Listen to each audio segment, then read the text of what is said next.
사도신경으로 신앙 고백하시겠습니다. 전능하사 천지를 만드신 하나님 아버지를 내가 믿사오. 그 외아들 우리 주 예수 그리스도를 이는 성령으로 잉태하사 통정녀 마리아에게 나시고 본디오 빌라도에게 고난을 받으사 자가에 못 박혀 죽으시고 장사한 지 사흘 만에 죽은 자 가운데서 다시 살아나시며 하늘에 오르사 전능하신 하나님 우편에 앉아 계시다. 저희로서 산자와 죽은 자를 심판하러 오시리라.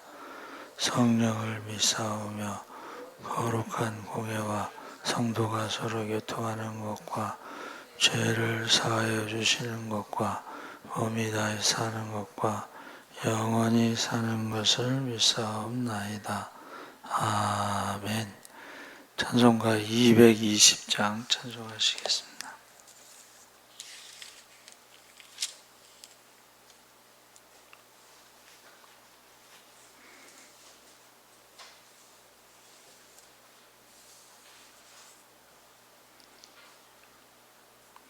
찬송가 220장 찬송하시겠습니다. 사랑하는 주님 앞에 형제자매 한자리에 크신 은혜 생각하며 즐거운 찬송 부르네. 내 주 예수 본을 받아 모든 사람 내 몸같이 환난 근심 위로하고 진심으로 사랑하세. 사랑하는 주님 앞에 온갖 충성 다 바쳐서 괴로우나 즐거우나 주님만 힘써 섬기네. 우리 주님 거룩한 손 제자들의 발을 씻어 남 섬기는 종의 도를 몸소 행해 보이셨네. 사랑하는 주님 예수 같은 주로 섬기나니 한 피바다 한 몸 이룬 형제여 친구들이여 한 몸같이 친밀하고 마음으로 하나 되어 우리 주님 크신 뜻을 지성으로 준행하세. 아멘. 하나님의 말씀은 히브리서 2장 10절에서 18절까지 말씀을 교독하겠습니다. 354쪽에 있습니다. 신약성경 354쪽. 히브리서 2장 10절에서 18절까지 교독하겠습니다. 그러므로 만물이 그를 위하고 또한 그로 말미암으니가 많은 아들들을 이끌어 영광에 들어가게 하시는 일에 그들의 구원의 창시자를 고난을 통하여 온전하게 하심이 합당하도다.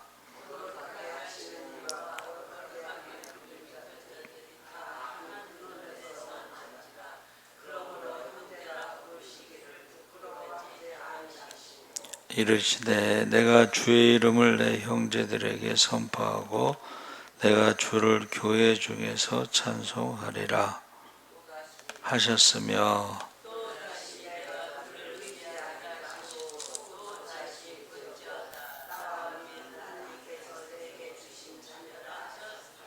자녀들은 혈과 육이 속하였음에 그도 또한 같은 모양으로 혈과 육을 함께 지니심은 죽음을 통하여 죽음의 세력을 잡은 자 곧 마귀를 멸하시며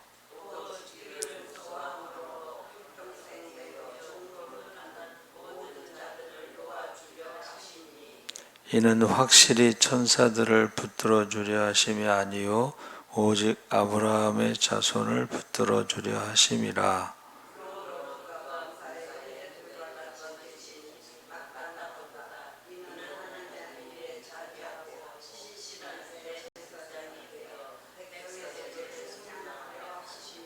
함께 읽겠습니다. 그가 시험을 받아 고난을 당하셨은즉 시험 받는 자들을 능히 도우실 수 있느니라. 아멘. 할렐루야. 네, 잘 오셨습니다. 오늘 말씀의 제목이 시험인데 그가 시험을 받아 고난을 당하셨은즉 시험 받는 자들을 능히 도우실 수 있다. 해서 그가는 이제 예수님을 말씀하고 있습니다. 신약 성경에 보면 예수님이 시험을 받으셨다는 것이 많이 나와 있습니다. 그래서 공생애 시작하실 때 마태복음 4장 1절에서 11절에 보면 세 가지 시험을 받으셨죠. 그래서 이 먹는 문제 40일 동안 금식하셨기 때문에 하나님의 아들이어든 하나님의 아들이라는 것을 증명하기 위해서 돌들을 가지고 떡덩이가 되게 하라. 그래서 이 하나님의 아들이라는 것을 증거하기 위해서 마귀의 말을 듣는 것은 속는 것입니다. 그러니까 하나님의 아들이라는 것을 증명하기 위해서 먹는 문제를 해결하는 것은 속는 것이다. 많은 사람들이 이 먹는 문제에 대해서 시험에 들 수가 있습니다. 그래서 예수님이 왜 고난을 당하셨는가, 시험을 받으셨는가, 육신으로 오셨는가. 그래서 우리가 예수님이 이 땅에 육신으로 오신 것을 기독교라고 부르는 겁니다. 하나님이 육신으로 오신 것을 기독교라고 부르는 거예요. 기독교가 뭐냐? 하나님이 육신으로 오셔서 시험을 받으시고 고난을 당하셨는데 그것이 바로 십자가에 죽기까지 순종하셨다 그랬습니다. 왜 그렇게 하셨느냐? 그냥 말씀으로 천지를 창조하신 하나님이 말씀으로 그냥 죄의 문제와 사망의 문제를 해결하시지 왜 육신으로 오셨느냐?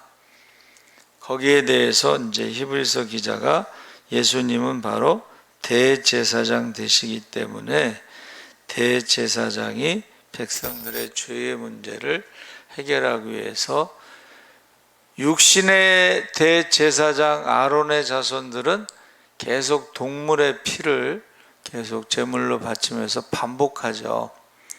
근데 예수님께서는 자신의 몸을 화목제물로 드림으로 한 번에 단번에 죄와 사망의 문제를 해결하신 것이 기독교라는 것입니다. 그래서 우리가 이 십자가의 그 비밀, 이것을 우리가 알고 그 다음에 믿고, 그래서 우리가 회개함으로 모세가 광야에서 구리뱀을 만든 것처럼 인자도 십자가에 달렸을 때에 그 왜 십자가에 죽으셨는가를 우리가 알고 믿고 고백하면서 회개하고 용서받고 하나님의 자녀가 되고 성령을 선물로 받아서 하나님의 자녀의 권세를 가지고 권능을 가지고 살아가는 것이 기독교입니다. 근데 우리가 보통 그거를 모르면서 신앙생활을 할 때가 있다는 거예요. 그래서 거기에 대해서 십자가에 대해서 정확하게 우리가 알고 있어야 된다. 그래서 평소에 우리가 성령에 대해서도 요새 잘 얘기를 안 하는 것 같아요. 우리가 성령, 물과 성령으로 거듭나지 아니하면 하나님 나라에 들어갈 수 없는데 성령 받았습니까? 이렇게 물어보지 않죠, 잘. 그렇죠? 중생했습니까? 잘 물어보지 않죠.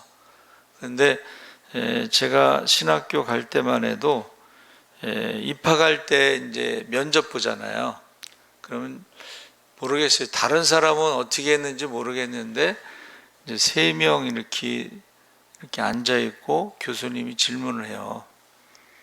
그런데 그 중생했느냐 이렇게 물어보시더라고요. 그리고 신학과는 그 간증문을 써서 내요. 그 간증문이라는 게 결국 중생의 체험이 있느냐, 하나님의 자녀로 다시 태어났느냐, 중생에 대해서도 잘 모르는 경우가 많습니다. 그렇죠? 근데 중생이라는 것은 육신으로 부모에게 태어나고 우리가 말씀을 듣고 믿음으로 하나님의 자녀로 태어나는 것을 중생이라고 그러는데, 제가 볼 때는 그 면접할 때요, 중생의 체험이 있느냐 이러는데 대답 못하는 사람이 있더라고. 근데 이제 우리 주일날 우리 우상 언어에 대해서, 편견에 대해서, 선입견에 대해서 말씀을 나눴잖아요. 근데 제가 이제 연합신학대학이라는 것은 초교파예요. 장로교 출신, 감리교 출신, 순복음 출신, 침례교 출신, 성결교 출신, 이렇게 각 교단에서 오잖아요. 그러면 자기 교단의 어떤 그 기준으로 보는 거예요. 그러니까 우리는 성결교단은 사중복음이 있으니까 중생, 성결, 신유, 재림의 눈으로 보는 거예요. 장로교 출신들은 예정론을 가지고 사람을 봐요. 예정됐느냐, 예정 안 됐느냐. 침례교는 또 그 말씀대로 성경에 없는 것은 없어요. 그 예를 들면 사도신경을 고백하지 않았어요. 사도신경은 성경에 없죠. 그렇죠? 사도신경 고백하지 않아요. 그리고 축도가 없어요. 그리고 목사님이 가운을 입지 않아요. 처음에는 이제 서로 다르니까 제가 침례교단은 2단 아니야? 뭐 이제 이렇게 농담을 했는데, 그게 각자의 그 교단의 기준이 있어요. 그게 왜 그러냐면, 유럽에서 종교개혁을 할 때에 각 나라에서 종교개혁을 한 사람이 다르잖아요. 깔빈, 원래 그 깔뱅, 프랑스에서 장로교가 칼빈이 이제 종교개혁을 했는데, 칼빈이 원래 법을 전공한 법학자예요. 그러니까 성경을 법으로 해석을 해서 조직신학이라고 하는 것을 만들어가지고 하나님은 누구시냐, 믿음은 무엇이냐 이렇게 설명하는. 그래서 장로교 출신들은 굉장히 공부를 열심히 해요. 왜냐하면 믿음은 하나님을 아는 지식이다, 이렇게 칼빈이 말했기 때문에. 그러니까 걔네들은 공부만 해. 근데 순복음 출신들은 어떻게 해요? 기도만 해. 공부를 안 하고, 공부할 생각을 안 하고 기도하면서 성령, 은사, 능력. 그래갖고 여름방학 때요, 그 학부생들이 어리잖아요. 20대 초반이잖아요. 걔네들이 해외 단기 선교 가서 병든 자를 고치고 능력을 행해요. 걔네들은 순복음 출신들이야. 예. 그래서 저와 여러분이 우리가 성경에 대해서 정확하게 알고 믿어야 되는데, 그 중에 가장 핵심이 뭐냐? 하나님이 육신으로 이 세상에 오셔서 시험을 받으시고 고난 가운데 십자가에서 죽으시고 부활하셨다고 하는 것을, 왜 그렇게 하셨느냐 하는 것을 우리가 정확하게 알고 믿어야 된다는 거예요. 그래서 지금 아까 말씀드린 것처럼 말씀으로 그냥 천지를 창조하신 능력으로 죄의 문제, 죽음의 문제를 해결해야 되는데, 하나님의 말씀에는 그렇게 죄의 문제를 해결하는 게 아니고, 죄의 값은 사망이기 때문에 죄값을 치러야지 죄의 문제를 해결할 수가 있습니다.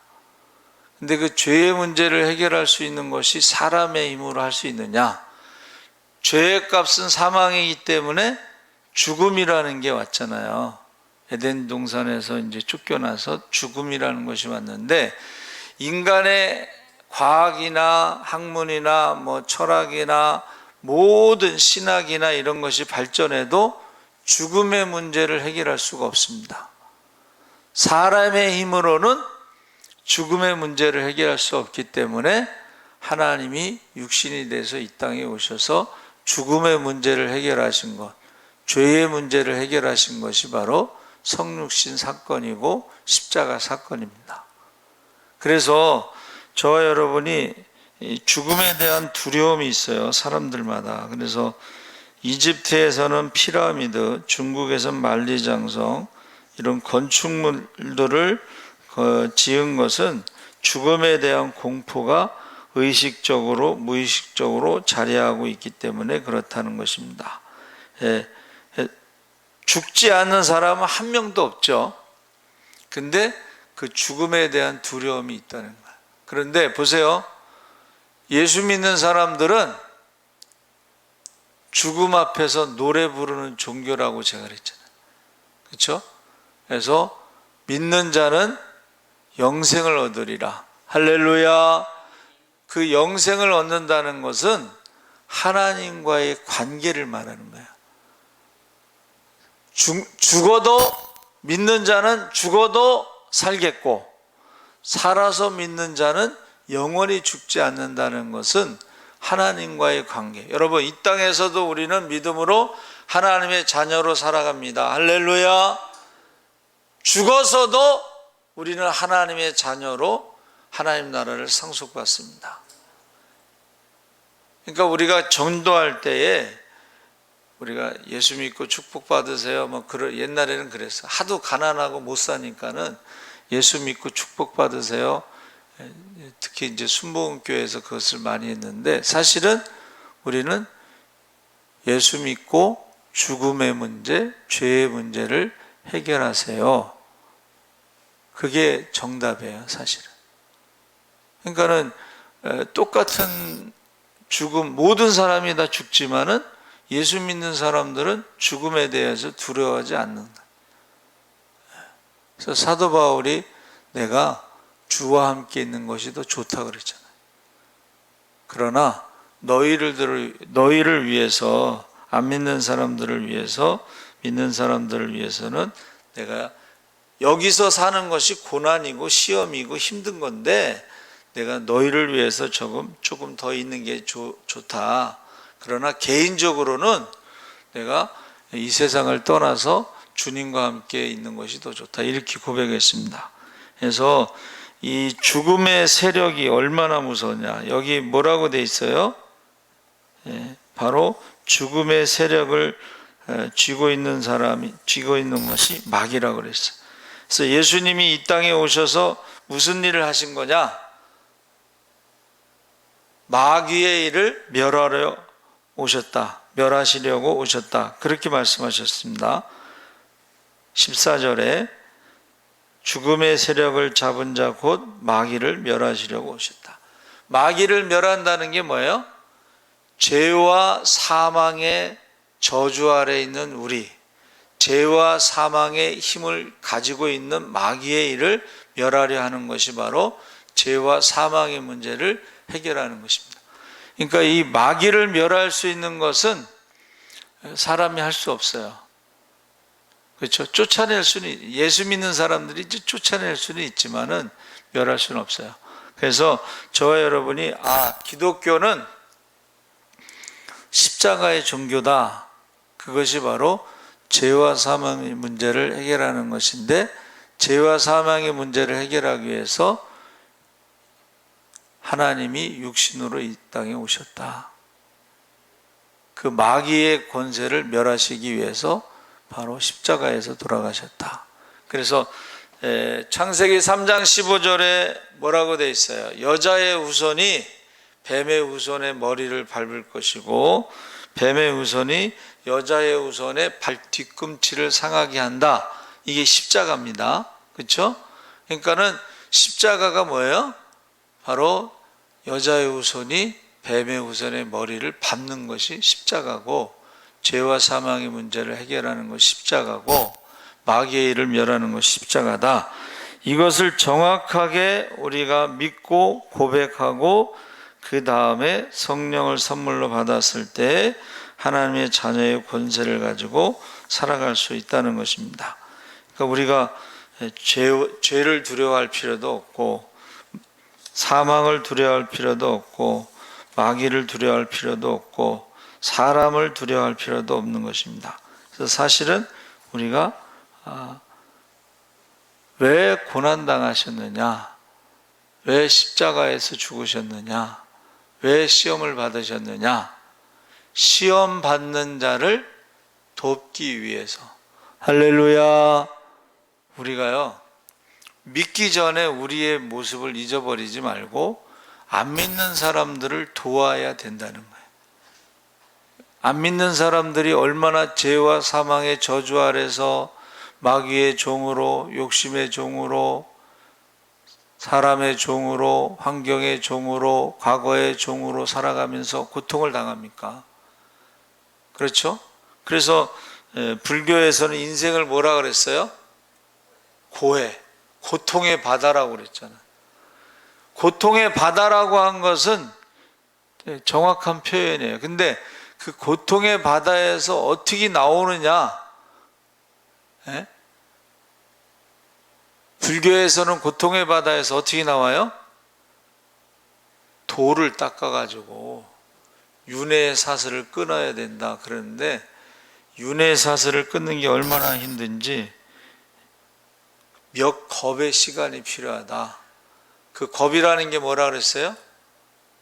비단을 가지고 바위를 쓸어서 없어지는 시간이 겁이에요. 계산해 보니까 한 2500년 정도 되는데, 2500년 동안 돌을 계속 닦는다는 것은 여러분 불가능합니다. 왜냐? 10년 공부 도로 나무합이 타불이 있잖아요. 그러니까는 사람의 힘으로는 할 수가 없어요. 그래서 그런데 여러분, 고통의 바다에 빠졌을 때에, 죄의 바다에 빠졌을 때에 어떻게 해요? 구조선이 가서 건지면 되는 거예요.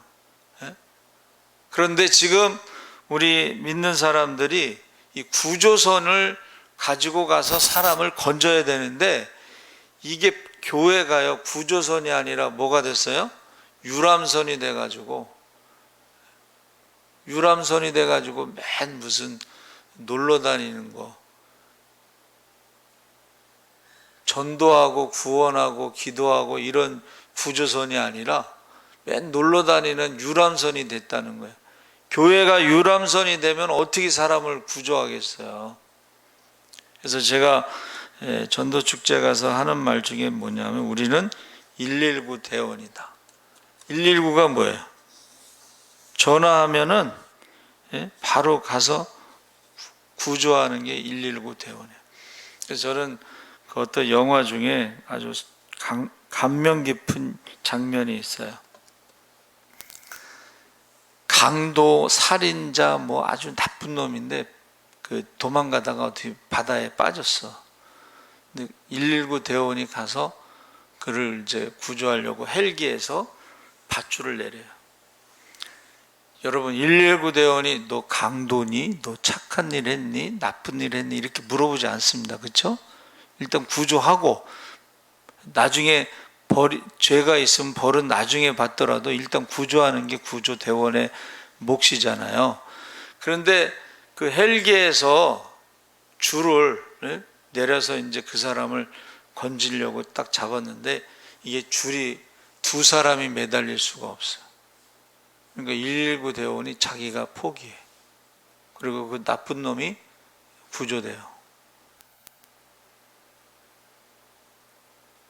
예수님이 십자가에서 죽으셔야지 죄의 문제와 사망의 문제를 해결할 수가 있어요. 그거를 우리가 사람들에게 전해야 돼요. 우리도 구원받고 성령 받고 자녀의 권세를 가지고 그것을 전해야 되는 거예요. 믿든지 안 믿든지 듣든지 안 듣든지 때를 얻든지 못 얻든지 우리는 파수꾼의 사명을 다해야 돼요. 할렐루야. 그래야지 모든 사람의 피값에서 자유함을 얻을 수가 있는 거예요. 그러나 파수꾼의 사명을 다하지 않으면 그 피값을 우리 손에서 찾으신다는 거예요. 그래서 여러분, 다른 건 몰라도 한 가지를 분명하게, 십자가는 죄와 사망의 법에서 우리를 구원하시는 것이다.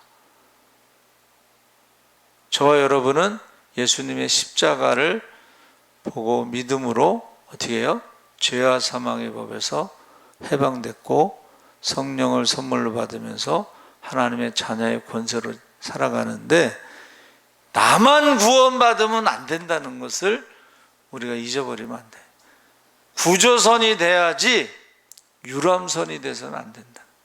그래서 한 명이라도 더 구원하기 위해서 때를 얻든지 못 얻든지 우리가 기도를 쉬는 죄, 전도를 쉬는 죄를 범치 않고 우리가 오늘도 한 영혼이라도 더 구원받기 위해서 기도하시기 바랍니다. 스쳐 지나가는 영혼이 없기를 바랍니다. 살아계신 하나님 아버지 감사합니다. 왜 예수님이 육신으로 오셔서 시험을 당하시고 고난을 받으셨는가? 바로 죄와 사망의 법에서 생명의 성령의 법으로 우리를 구원하시기 위해서 이 세상에 오신 것입니다. 이것을 믿고 구원받아 하나님의 자녀가 돼서 성령을 받고 자녀의 권능을 가지고 살아가게 하시고, 우리가 그것을 구조선이 돼서 우리도 많은 사람들을 죄와 사망의 저주 아래에서 고통받는 자들을